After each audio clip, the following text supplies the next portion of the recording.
Greater اسرائیل بنے گا حدیث میں خبریں یہ سارے مسلمان ممالک تمہارے ہاتھ سے نکل جائیں گے مسلمانوں، یہ عراق اور اردن اور یہ اور وہ، یہاں تک کہ ترکی، سعودی عرب کا بھی شمالی حصہ نکل جائے گا۔ البتہ مدینے کا جو ان کا پروگرام ہے اس کو اللہ نہیں پورا ہونے دے گا، مدینے میں داخلے کی ان کو اجازت نہیں ملے گی۔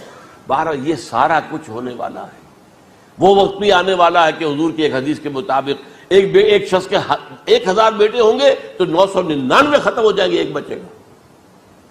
یہ وقت بھی آنے والا ہے کہ حضور فرماتے ہیں اتنی بڑی جنگ ہوگی، اتنی خوریزی ہوگی کہ پوری زمین اٹھ جائے گی لاشوں سے۔ تو پرندہ جو ہے کوئی، ایک تو پرندے ہوتے ہیں کہ جو مردار خور ہے، گدھ ہے، وہ تو بڑی خوشی سے اتریں گے، تناول فرمائیں گے لاشوں کو۔ اسی طریقے سے کوے ہیں، چیلے ہیں، لیکن جو نفاست پسند پرندے ہیں وہ لاش کے اوپر اترنا نہیں چاہتے۔ تو ایک پرندہ اڑتا چلا جائے گا، اسے کہیں زمین پر اترنے کی جگہ نہیں ملے گی، لاشیں ہی لاشیں ہوں گی، یہاں تک کہ وہ تھک ہار کر اس کے جو ہے پر جواب دے جائیں گے، گرے گا تو لاش پر گرے گا۔ یہ وقت آنے والا، اور یہ یہودیوں کے ہاتھوں، یا یہودیوں کے جو سپورٹرز ہیں اس وقت، جو ان کے ہاتھ میں آلہ کار ہیں، ان کے ہاتھوں آنا ہے۔ میرے نزدیک اس کام کے لیے اس ملعون قوم کو، کہ جو حضرت عیسیٰ کے زمانے سے ملعون ہو چکی ہے، اس کو باقی رکھا گیا ہے، اسے یہ موقع دیا گیا ہے۔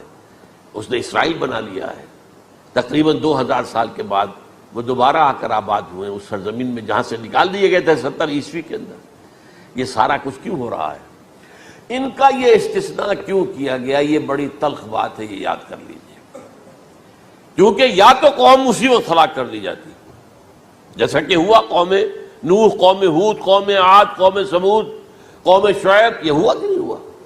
اور سدوم اور عمورہ کی بستیاں جہاں حضرت لوط بھیجے گئے، اور آل فرعون جو ہلاک کیے گئے، یا تو پوری قوم ہلاک کی جاتی؟ نہیں، یہ یوں سمجھیے کہ اس پورے معاملے کو درمیان میں سے ایک وقفہ دے دیا گیا، حضرت عیسیٰ کو اٹھا لیا گیا، اور حضرت عیسیٰ دوبارہ آئیں گے۔ یہ کیوں کیا گیا؟ اب اس میں بڑی تلخ بات آپ سے کہہ رہا ہوں، یہ آپ کے لیے قبول کرنا آسان نہیں، حلق سے نیچے اترے گی مشکل سے۔ اس قوم کو زندہ رکھا گیا ہے جو ملعون اور مغضوب علیہم قوم ہے۔ سب سورہ فاتحہ میں مفسرین لکھتے ہیں ضالین، یہ نصارہ ہیں، اور مغضوب علیہم یہ یہودی ہیں۔ اور قرآن کہتا ہے لعن الذین کفروا من اہل الکتاب علی لسان داؤد وعیسی ابن مریم، لعنت کی گئی ایک ملعون اور مغضوب قوم کے ہاتھوں آخری امت محمد، اور اس کا بھی بہترین حصہ، اس پر عذاب ان کے ہاتھوں آئے گا۔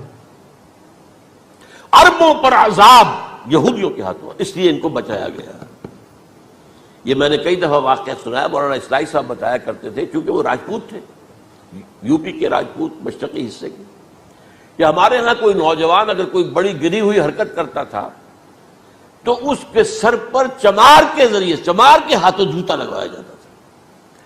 اگر راجپوت کے سر پر راجپوت کا جوتا گرا تو چلو تکلیف تو ہوئی، لیکن یہ کہ راجپوت کا جوتا گرا ہے نا، پڑا ہے، لیکن راجپوت کے سر پر چمار کا جوتا، جس کو آپ انگریزی میں کہتے ہیں to add insult to injury, وہ تکلیف بھی ہے جوتا کھانے کی، اور انسلٹ ہے کہ ایک چمار مار رہا ہے۔ یہ امت سب سے خیر امت ہے، کنتم خیر امت اخرجت للناس۔